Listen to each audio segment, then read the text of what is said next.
上海最让人失望的古镇，但我倒觉得它蛮有特色的，大家觉得呢？大家好，我是黄秋裤，带大家来逛一逛这座古镇。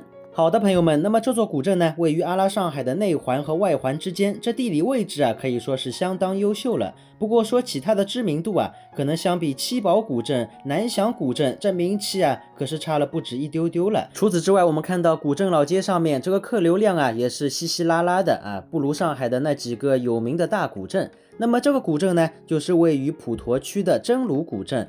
真如古镇，我们看到它实际上啊，和上海的那些传统古镇有着明显的不同，甚至啊，我觉得它有点特立独行的味道啊。我们看它既没有江南古镇的青砖白墙，也没有小桥流水、河边人家，马路两边啊，除了商店就是商店，一奶古镇的味道都没有啊。但是实际上呢，真如古镇啊，它存在的历史啊，已经是非常悠久了啊，已经是有700多年的历史了。怎么样，各位看不出来吧？时间回到1320年的元朝，有一位叫妙心的和尚啊，在这边建造了一座真如寺。又因为这座寺庙啊，依靠着桃浦河而建，又是水陆交通要道，所以这里的香客呢，一直都很多。随着时间的推移啊，寺庙周边逐渐形成了一个个集市，古镇的面积啊，也是开始越变越大，而真如镇呢，也因此而得名。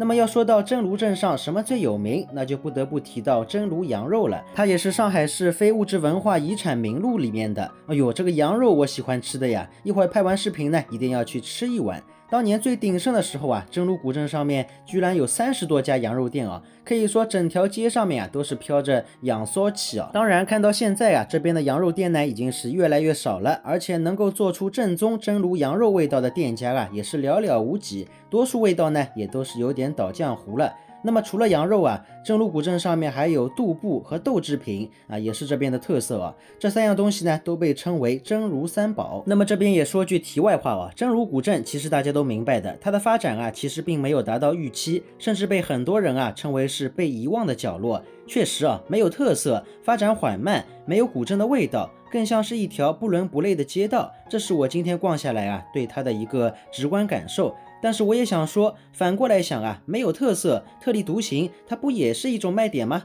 一种最大的特色吗？好的，朋友们，来到这边真如古镇上面最有名的建筑真如寺啊，也是上海最早的木质结构建筑。虽然它多次经历战火，毁坏严重，但是重建工程啊却一点都不马虎。如今的真如寺，我们看到啊，依旧是宝塔巍峨，金碧辉煌，不仅保存了宋元时期的宋元遗风，也不失江南寺院的精致典雅。其实我感觉啊，这个真如古镇啊，作为离上海市中心最近的一座古镇啊，还是蛮值得一逛的。我们看到有这个农家菜、私房菜，还有各类的商店，可以说居住在这边附近的老百姓啊，这个生活起居也是非常方便的。哎呦，我们看这个建筑啊，有点这个重庆洪崖洞的感觉嘛。真如古镇其实还是挺热闹的，你看这两边还坐着很多老人，这边呢也是很多的小饭店啊，住在这里的老百姓啊，购物还是蛮方便的，菜场也是特别多。这个自助饺子啊，这家店也是之前蛮出名的，19.9块，现在已经涨到29.9块了。旁边你看北京亚瑟啊，嘎嘎3.5啊，还有卖这个米酒的，正宗千岛湖鲫鱼9元1斤。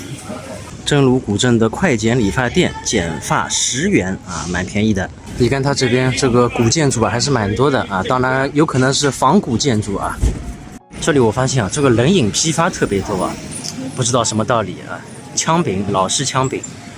好的，朋友们，那么大家有没有来过真如古镇呢？大家对它的印象是什么样的？也可以在评论区我们一起讨论。喜欢秋裤的也可以点关注、点个转发。我们明天的视频再见吧，大家再会。